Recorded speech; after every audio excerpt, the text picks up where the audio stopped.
Hi friends, welcome to rishis Telugu stories. ఎవరైనా మన ఛానల్ని సబ్స్క్రైబ్ చేసుకునే వాళ్ళు ఉంటే ప్లీజ్ సబ్స్క్రైబ్ చేసుకోండి ఫ్రెండ్స్. అలానే స్టోరీ నచ్చితే లైక్ చేసేవాళ్ళు హైప్ కూడా చేయండి ఫ్రెండ్స్. ఇక స్టోరీలోకి వెళ్ళిపోదాం. రామ్ అవని ఎపిసోడ్ నెంబర్ 80. చిన్ని అని వాణి అరుస్తున్న అరుపులు వృధానే అయ్యాయి. గంట తర్వాత వచ్చిన ప్రసాద్ నడింట్లో కూర్చొని ఏడుస్తున్న వాణిని చూసి కంగారు పడుతూ ఏమైంది వాణి అని అడిగాడు. జరిగిందంతా ఏడుస్తూ చెప్పి రింగ్ అవుతున్న తన ఫోన్ని ప్రసాద్ చేతిలో పెట్టింది వాణి. వాణి అమ్మా నాన్నలు, తన అమ్మా నాన్నలు, వాణి వాళ్ళ అన్నా వదిన నుంచి చాలా మిస్డ్ కాల్స్ ఉండడం చూసి, ఇలాంటి వాళ్ళ కోసమా నా బిడ్డని గొడ్డులా కొట్టావు అని ప్రసాద్ వాణిపై కోపంగా అరవడంతో తను చేస్తోంది తప్పని చెప్పడం కూడా తప్ప అంది వాణి కోపంగా. కానీ చెప్పే పద్ధతి ఇది కాదు వాణి. మొదటిసారి నీ గురించి నేను డిసప్పాయింట్ అవుతున్నా. నా బిడ్డని అలా ఎలా కొడతావు? ఇంత కఠినంగా ఎలా మారావు? పసిబిడ్డ వాళ్ళ మధ్యలో అడ్డమని సిగ్గు లేకుండా చెబుతున్న నీ అన్న కొడుకు నా కూతురి కాలికోటితో సమానం అని చెప్పి సోఫాలో కూర్చొని తల పట్టుకున్నాడు ప్రసాద్. కాసేపటి తర్వాత తేరుకొని చిన్నికి ఫోన్ చేశాడు. రింగ్ అవుతోంది కానీ ఎన్నిసార్లు చేసినా చిన్ని లిఫ్ట్ చేయలేదు. అరగంట అయినా చిన్ని ఫోన్ చేయకపోవడంతో వాణిని కోపంగా చూసి రామ్ ఇంటికి వెళ్ళాడు ప్రసాద్. బిజీగా వాళ్ళ పనుల్లో ఉన్న వాళ్ళని చూసి డిస్టర్బ్ చేయాలని లేకపోయినా కూతురు కోసం రామ్ని పిలిచాడు ప్రసాద్. లోపలికి రండి అంకుల్ అంది అవని. లేదమ్మా, రామ్ కోసమే వచ్చాను అని ప్రసాద్ అనడంతో ఆయన మొహంలో కంగారు చూసి చేస్తున్న పని వదిలేసి వెంటనే ప్రసాద్ కోసం వెళ్ళాడు రామ్. రామ్ని తీసుకొని బయటకు వెళుతూ జరిగింది చెప్పి, నాకు చాలా భయంగా ఉంది రామ్. ఎన్నిసార్లు ఫోన్ చేస్తున్నా చిన్ని లిఫ్ట్ చేయడం లేదు రామ్. నాకు భయంగా ఉంది అన్నాడు ప్రసాద్. నేను ఒకసారి ట్రై చేస్తా అంకుల్ అని ఇంట్లోకి వెళ్ళి తన ఫోన్ తీసుకువెళుతున్న రామ్ని చూసి ఏమైంది రామ్ అంది అవని. వచ్చి చెప్తాను, నువ్వు టెన్షన్ పడకు అని రామ్ చిన్నికి ఫోన్ చేస్తూ బయటకు వెళ్ళాడు.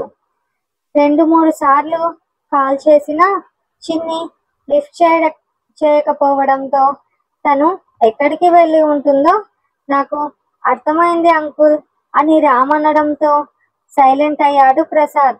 రామ్ వెంటనే బాలుకి ఫోన్ చేసినా బాలు కూడా లిఫ్ట్ చేయకపోవడంతో శ్రీనుకి చేశాడు. బాలు మీటింగ్లో ఉన్నాడు రా, ఫోన్స్ ఎలా ఉండవు మీటింగ్కి అని శ్రీను చెప్పడంతో వాడు వస్తే వెంటనే నాకు ఫోన్ చేయమనురా అని టెన్షన్తో కళ్ళు మూసుకొని ఇంకా ఎంత టైం పడుతుంది అని శ్రీనుని అడిగాడు రామ్. చాలా టైం అయ్యిందిరా, ఇంకాసేపట్లో వచ్చేస్తారులే అన్నాడు శ్రీను. సరే సరే అని రామ్ ప్రసాద్ని చూసి పోనీ మనం వెళదామా అంకుల్ అన్నాడు. మనం ఈ ట్రాఫిక్లో వెళ్ళేటప్పటికి 1.5 గంట పడుతుంది. ఒకసారి బాలు ఫోన్ చేయని, నా కూతురేం పిరికిది కాదు, అందులో శివాంశ్ కూడా ఉన్నాడు కాబట్టి ఏ పిచ్చి పని చేయదు. కానీ తండ్రిని కదా, మనసు మాత్రం ఉండడం లేదు అన్నాడు ప్రసాద్. ఐఎమ్ సారీ అంకుల్, నేనే ఈ విషయం మీతో మాట్లాడుదాం అనుకున్నా, కానీ బాలు తన కెరీర్లో ఎదగడానికి టైం పడుతుందని, మంచి పొజిషన్లో ఉన్నప్పుడు మాట్లాడితే బాగుంటుందని అన్నాడు. ఆలోపు చిన్ని కూడా పీజీ కంప్లీట్ చేస్తుందని బాలు ఆలోచన, కానీ ఆలోపే ఇలా జరిగిపోయింది అన్నాడు రామ్. పిల్లలిద్దరూ లైఫ్లో సెటిల్ అవ్వాలని మంచి ఆలోచనలలో ఉన్నారు రామ్. కానీ నా భార్యకి మాత్రం కొత్తగా డబ్బు పిచ్చి పట్టి ఎప్పుడూ గట్టిగా కూడా అరవని నా బిడ్డని గొడ్డును బాదినట్లు బాధింది అంది ప్రసాద్ కళ్ళు తుడుచుకుంటుంటే. కూతురుపై ఆయన ప్రేమ చూశాక రామ్కి కూడా చాలా బాధగా ఉంది. కొడుకు దూరమైన ఆ బాధని గుండెల్లో మోస్తూ ఉన్న ఒక్క కూతురిని ప్రాణంలా చూసుకుంటుంటే ఆ టైంలో ఆంటీ ఇలా చేయడం చాలా బాధాకరమే. ఆంటీ కావాలని ఏం చేయలేదు అంకుల్. తన అమ్మ కదా, కూతురిని ఎక్కడో చూడాలనుకొని ఉంటుంది. మనం ఆంటీని తప్పు పట్టడానికి లేదు. కానీ డబ్బు స్టేట్స్లో ఉన్నంత మాత్రాన చిన్ని ఆనందంగా ఉండదు. తనకు ప్రేమను పంచేవాడు వస్తేనే ఆనందంగా ఉంటుందని ఆంటీ బాగుంటుంది అన్నాడు రామ్. అవును రామ్, నేను కూడా అదే కోరుకుంటున్నా. నిన్ను అవనిని చూస్తే నాకు చాలా ముచ్చటగా ఉంటుంది. మీరు మీ పర్సనల్ లైఫ్లో ఎలా ఉన్నా మాకు కనిపించేటప్పుడు చాలా ఆనందంగా కనిపిస్తారు. మీ పర్సనల్ లైఫ్ బాగుంటేనే కదా మీ మొహాలలో ఆ నవ్వు ఎప్పటికీ అలాగే ఉండేది. ఇక గొడవలు అంటావా? గొడవలు అనేది కామన్. అలుగులు, కొట్లాటలు లేకపోతే లైఫ్ చాలా చప్పగా ఉంటుంది. అలాగని దానిని తెగే వరకు లాగకూడదు.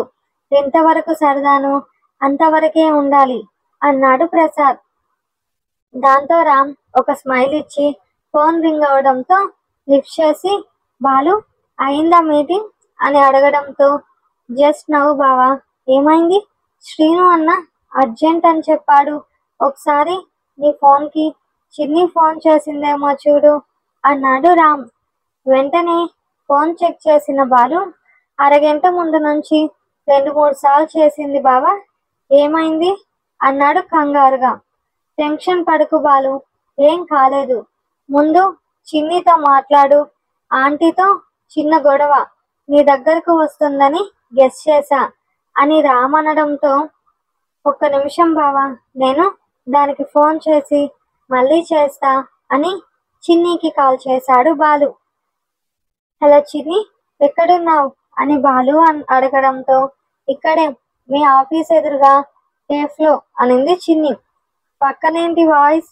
శివాన్ కూడా తీసుకొచ్చావా మెంటలని బాలు అరుస్తుంటే మౌనంగా ఉనింది చిన్ని.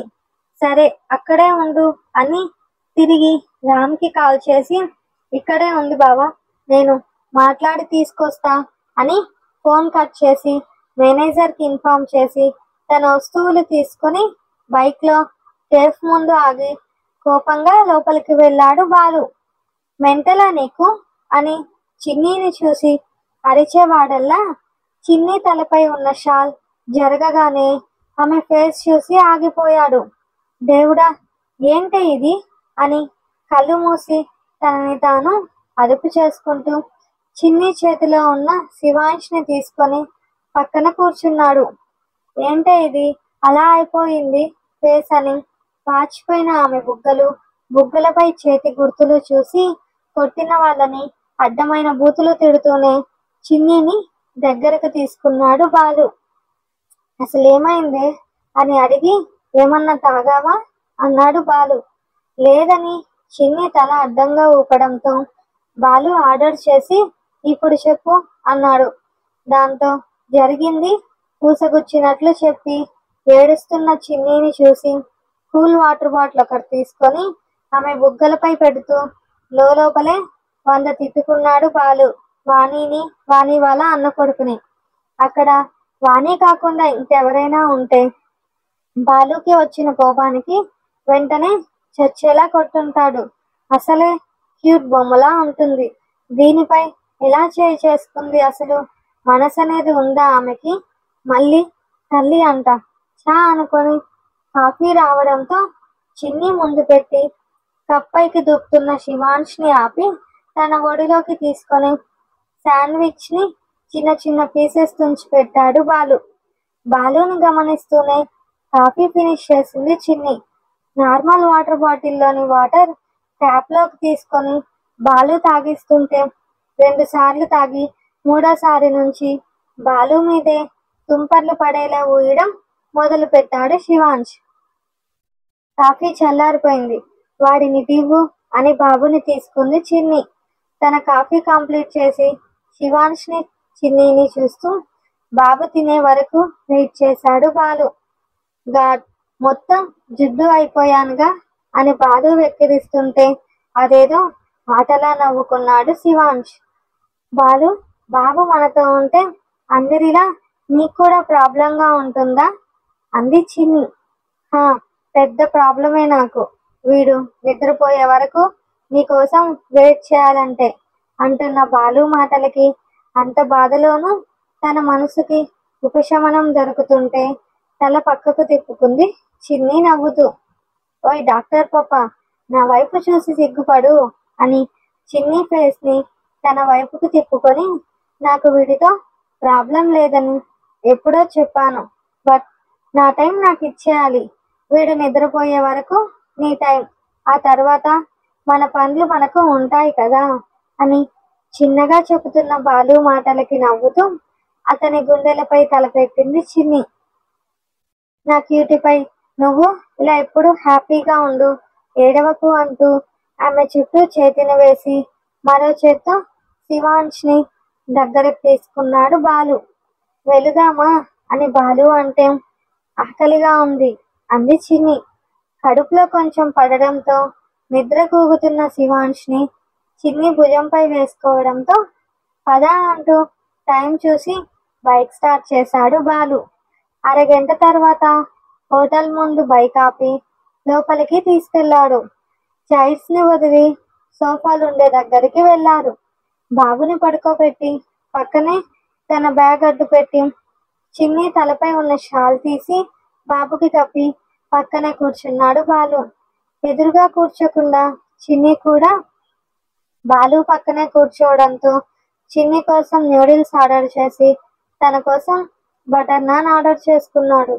దారిలో తీసుకున్న ఐస్ ప్యాక్ ఆమె చెంపపై పెడుతూ చాలా ఫీల్ అయ్యాడు బాలు. నువ్వు బాధపడకు అని చిన్ని అనడంతో ఇద్దరూ తింటుండగానే బాబు నిద్ర లేచేశాడు. తినడం కంప్లీట్ చేసి చిన్ని బాబుని ఇంటి దగ్గర వదిలాడు. నువ్వు రావా అంది చిన్ని. వాడు నిద్రపోయాక మెసేజ్ చెయ్యి అని బాలు చిన్ని ఎదుటిన ముద్దు పెట్టి వెళ్ళడం రామ్ చూసినా సైలెంట్ గానే ఉన్నాడు.